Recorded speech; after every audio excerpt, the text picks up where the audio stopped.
3 weeks ago, I decided to rewrite my entire speech. Now I know what you're thinking. You move a few things around, make a few changes. No, I'm talking after I had already memorized the entire thing. I started completely over. Now, I had the opportunity to speak to a friend of mine the night that I had this stroke of genius, and she was supportive. She said, hey, make sure you hold on to your first draft, all right? Now, she wasn't surprised, but she did end the phone conversation very quickly. Then I started thinking about my conversation with the TEDx committee.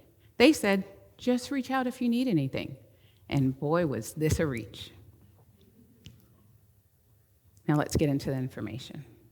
Roughly 20% of the population identifies as neurodivergent. Some terms you may be familiar with are AuDHD, which stands for Attention Deficit Hyperactivity Disorder, OCD, which stands for Obsessive Compulsive Disorder, Tourette Syndrome, and Autism Spectrum Disorder. The term neurodivergent, or neuro-spicy, as I like to call it, was coined by a social scientist named Judy Singer. She identifies as being on the autism spectrum herself. Oh, before I go on, let's address the elephant in the room. Yes, my name is spelled MIA, which stands for Missing in Action. Shout out to my parents for knowing from day one that I would be a handful. Let's talk about neurodivergence and safe foods. This is not about favorites. This is not about things that you just kind of like.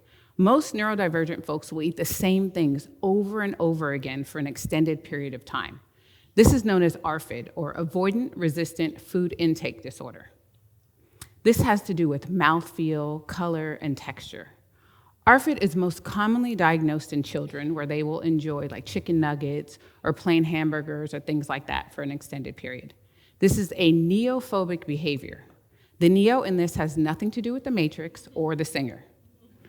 What it does have to do with is the fear of a negative experience in your mouth with the texture of those foods. ARFID, as I said, is most diagnosed in children, but I believe that adults have ARFID as well. I think I have bougie ARFID because I could have Dungeness crab or avocado every single day. Now let's talk about some of the myths around neurodivergence. Myth number 1, neurodivergent individuals don't do well in school. That's absolutely not true. What is true is that we have already decided what our career path is going to be, and that what you're teaching has nothing to do with it. We would rather you teach on what we are currently hyper-focused on than your lesson plan. For me, this was around 3rd grade, so off to private school I went. Myth number 2 is that neurodivergent folks don't do well at work and that we can't hold down a job. That's also not true. What is true is that the environment can be extremely challenging. You see, that pink and white noise technology that you so carefully pipe into open office environments can sound like a Learjet landing to neurodivergent individuals. And that so-called ambient lighting can buzz as loud as a cell phone. Hypersensitivity is real. Let me give you an example. Say that you're having a dinner party and you have something crunchy on the menu. Your neurotypical folks will think this is amazing, they're enjoying the food. To your neurodivergent guests, that crunch can sound as loud as a jackhammer in the distance. ADHD rage can kick in the most inopportune moments. But that doesn't mean that we lack empathy. Another example.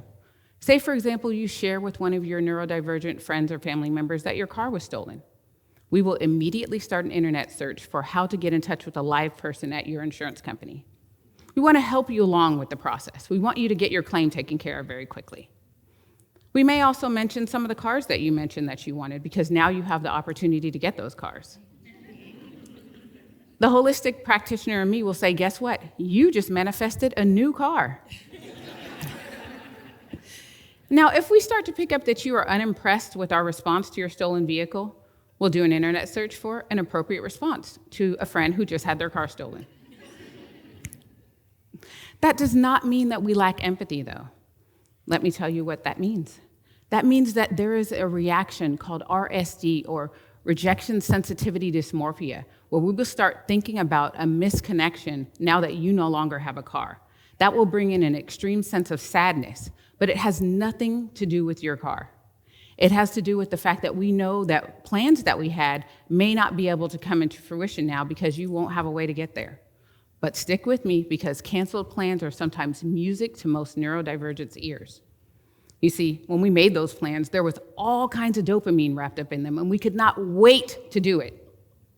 As time gets closer, we are looking for any way to get out of those plans. But again, nothing to do with your car. Now let's talk about neurodivergence and music. You see, some neurodivergent folks will listen to the same song over and over and over again. My sister experienced this her entire life because I did it all the time. When a neurodivergent person hears a song, we not only know the words, we understand the lyrics. We know everything about that record, and it connects with either us or something or someone that we know is going through. We know why the song was written, when the song was written, how the song was written, and we have all that information ready just in case someone has the nerve to ask why the song is on repeat. We have the info dump ready, and we're going to tell you everything that you did and did not want to know about that song while we keep listening to it. So you're probably wondering what you can do as a neurotypical in a society with 20% of the world identifying as neurodivergent. The first thing is inclusion. And I mean inclusion in a way that you really want us to be a part of what you're doing, not in a way that you felt like you had to include us or it was the right thing to do or no one wanted to play with us. See, our brains work differently. You see all that explosion of color? When you include a neurodivergent individual in your plans, you get the benefit of all of that explosion. You get that out-of-the-box thinking, you get those rapid thoughts, you get that problem solving, and all the things that we do so well very quickly. So inclusion, keep that on the forefront of your mind. What else can you do? Compassion. Compassion, compassion, compassion. What does that look like? I'm glad you asked. This time I feel as though it's so much. Listen.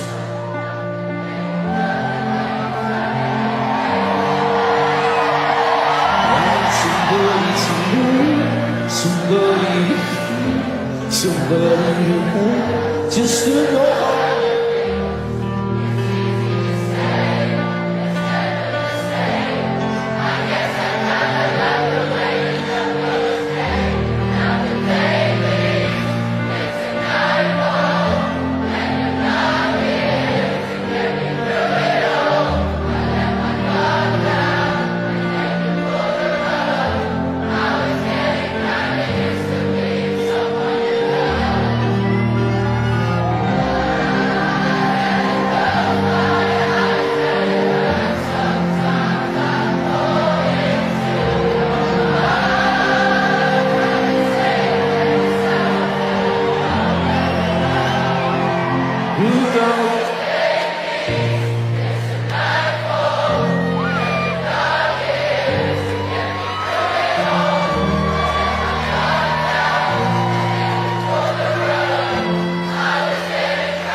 Louis Capaldi, Elon Musk, Solange Knowles, Michael Phelps, Simone Biles, will.i.am, Mia Love. These are all individuals who have shared their neurodivergent superpowers with you. Now that you know better, you can do better. Thank you.